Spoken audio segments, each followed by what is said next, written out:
Assalamualaikum warahmatullahi wabarakatuh. Hello everyone, how are you? I hope that you are very good today.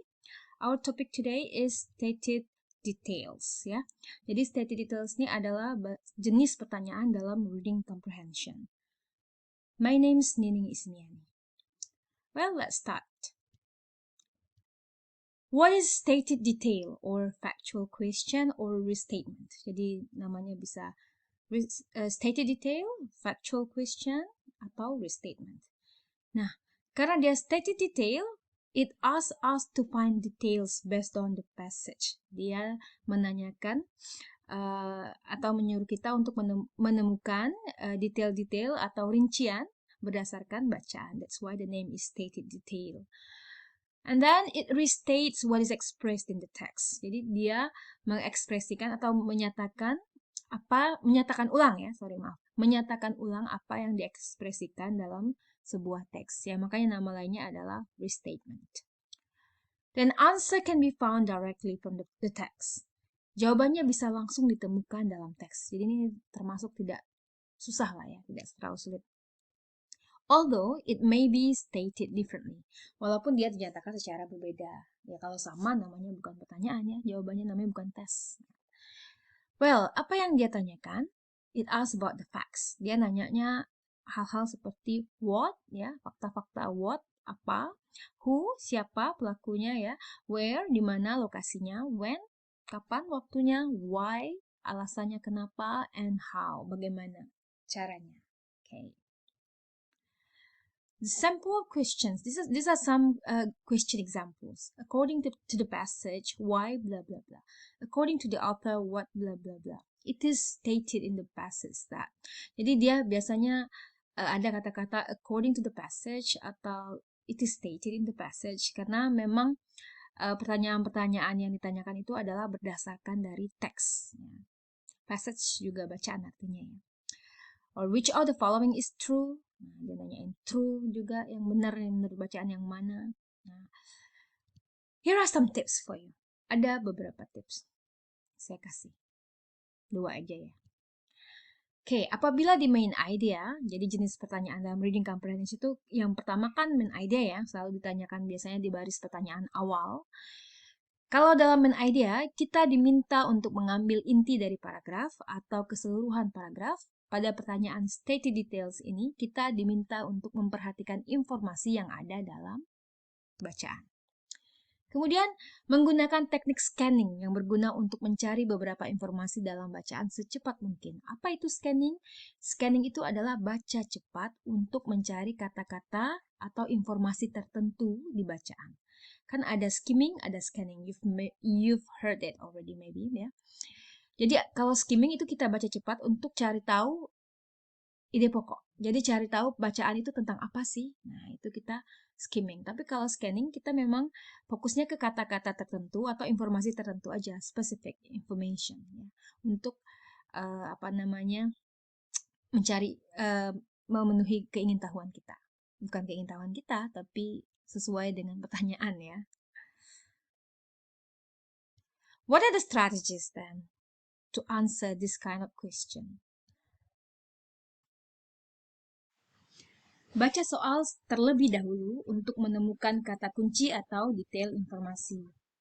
Kemudian, lakukan teknik scanning atau baca cepat untuk menemukan di kalimat keberapa kata kunci tersebut muncul. Mulailah dari paragraf pertama dan selanjutnya. Apa itu kata kunci? Kata kunci itu adalah kata yang memudahkan kita untuk menemukan posisi pertanyaannya di teks. Bisa kata apa aja yang menurut kalian itu kalian gampang nyarinya di teks. Tapi lebih amannya kata benda ya, karena kata benda itu jarang diganti. Kalau kata kerja juga bisa, cuman hati-hati pastikan maknanya sama. Karena kalau kata sifat, kata kerja, apalagi kata sifat ya, itu pasti udah diganti banget. Oke, lihat. Lakukan teknik scanning atau baca cepat untuk menemukan di kalimat keberapa kata kunci tersebut. Setelah kata kunci telah ditemukan dalam kalimat, di paragraf itu ya, di bacaan, bacalah kalimat tersebut dengan seksama. Kumpulkanlah detail informasi yang ada dalam kalimat tersebut dan cocokkanlah dengan pilihan jawaban. Jadi jawabannya itu memang ada di sekitar kata kunci tersebut ya. Jadi bisa di kalimat itu, di kalimat yang ada kata kuncinya, kata kunci itu kata yang di pertanyaan ya. Bisa juga paling jauh kalimat sebelumnya dan kalimat setelahnya. Jadi dibaca. Kalau di kalimat yang ada kata kuncinya itu apa namanya kalian tidak bisa menemukan jawaban yang cocok dengan pilihan jawaban, coba lihat baca kalimat setelahnya atau kalimat sebelumnya. Itu aja. Kemudian pertanyaan-pertanyaan details ini dia berurutan biasanya ya. Jadi pertanyaan-pertanyaan awal di paragraf awal itu ada iya betul. Pertanyaan-pertanyaan awal yang nomor-nomor awal maksud saya ada di paragraf-paragraf awal jawabannya. Makanya tadi dalam sini ya, mulailah dari paragraf pertama dan selanjutnya. Oke. Kita ke contoh ya. Lihat dulu. Nah, according to the passage, salt flats were located in, tanpa saya tunjukkan dulu pilihan gandanya, pilihan jawabannya. Kayaknya Anda sudah bisa menebak. Caranya gimana? Kita cari kata kuncinya yang mana? Salt flats ya, lihat ya. Cari kata-kata salt flats di sini. Terus yang ditanyakannya itu kan located in, ya, lokasi di mana. Kita lihat di sini.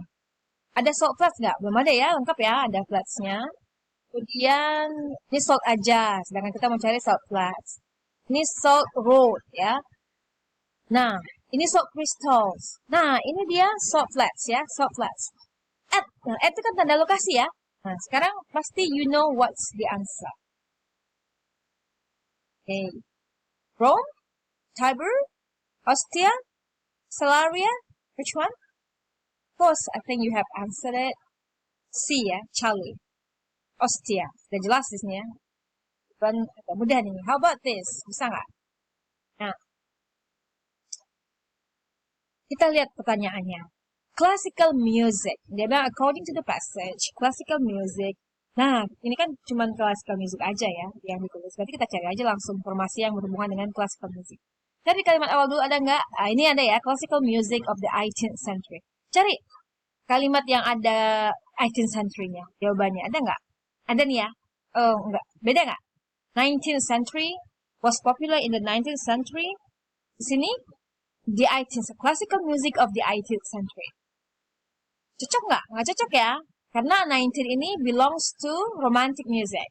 Yang ada tahun abad ke-19 ini adalah romantic music. Ini of the 19th century. Jadi harus hati-hati ya kita ya. Memang rata-rata jawaban itu, pilihan jawaban itu ada di teks. Cuman yang mana yang nyambung dengan pertanyaannya itu yang perlu diperhatikan. Karena itu jawabannya.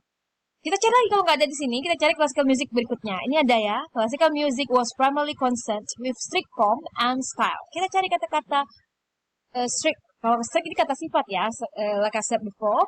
Kalau kata sifat tuh pasti diganti, nggak mungkin sama persis. Kita lihat nih, form and style. Ada nggak di sini yang bilang form and style? Ada ya, forms ya. Nah, sekarang kita lihat. Apakah strict artinya sama dengan, apakah rigid artinya sama dengan strict? Kalau sama, then it's the answer. Check your dictionary. Sama nggak? Kalau sama, bisa jadi itu jawabannya ya. How about you guess? Yes, of course, that's the answer. Gimana? Coba kita lihat pertanyaan yang lainnya. Apakah benar kalau salah? Kita lihat ya. Who knows?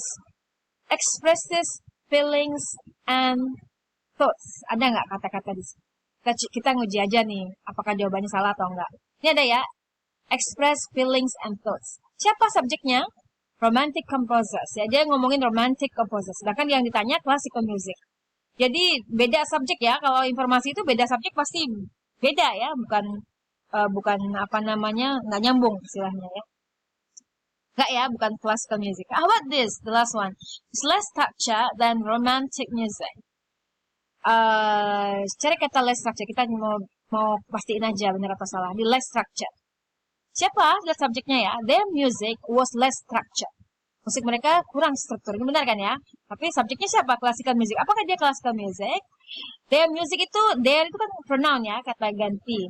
Nah, kalau dia posisinya sebagai subjek, maka dia subjek sebelumnya dia akan menggantikan pronoun kata benda sebelumnya. Their musiknya siapa? Ya, dia ngomongin romantic composers. Berarti kan musiknya romantic ya kan? Berarti enggak ya, coba lihat kita lengkap-lengkap baca ya. Their music was less structured than the music of the classics. Nah, ini kan klasiknya di akhir, padahal dia nanya klasiknya di awal. Kecuali di sini tulisannya more, jadi bisa kebalik ya. Sorry ya, ini hujan kayaknya kedengaran nggak? Okay, let's continue. This is our last example.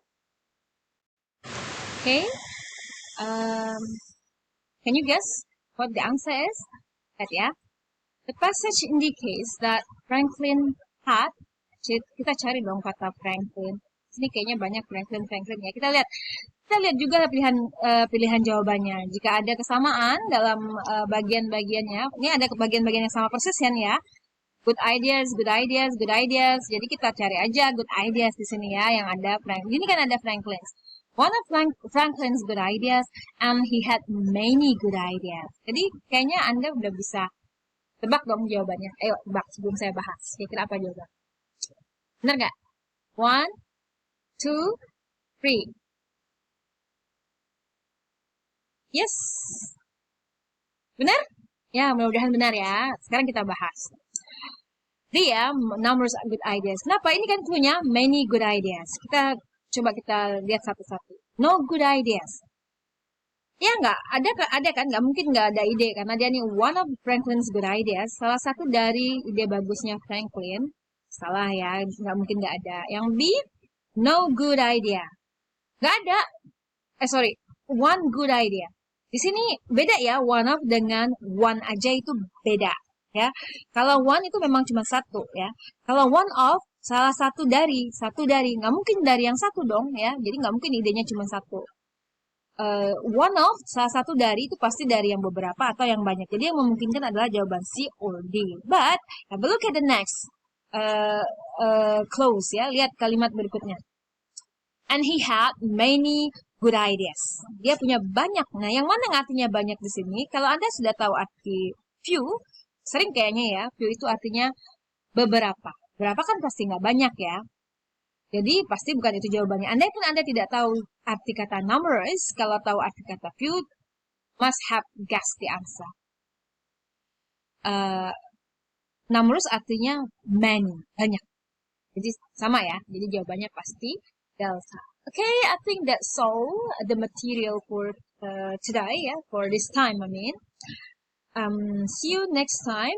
Kalau lupa, I really hope, I do hope that you got it, to understand about it. But if not, you can just repeat watching the video. Okay, thank you and Assalamualaikum warahmatullahi wabarakatuh.